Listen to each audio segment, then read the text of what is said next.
নমস্কার বন্ধুরা, আমি চলে এসেছি রান্নাঘরে। আজকে বানাবো তালের মালপোয়া। তো তালের মাইটা আগে বের করে রেখে দিয়েছিলাম মালপোয়া বানাবার জন্য। তারপর দেখো রুল ময়দার মধ্যে দিয়ে দিলাম নারকেল কোড়া, আর দিয়ে দিলাম নারকেল কুচি, আর কাজু বাদাম আর কিশমিশ। তো সবগুলো মিশিয়ে নিলাম, আর দিলাম 1 কাপ সুজি দিলে একটু ফোলা ফোলা ভালো হবে।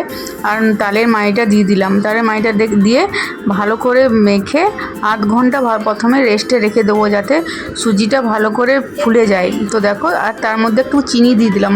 যেহেতু চিনি দিয়েছিল তালের মাড়ির মধ্যে ফোটানো ছিল, কিন্তু তাও একটু দিয়ে দিলাম, মিষ্টি কম হচ্ছিল। আর এদিকে তেল গরমও হয়ে গেছে, আর আধ ঘন্টাও হয়ে গেছে রাখা।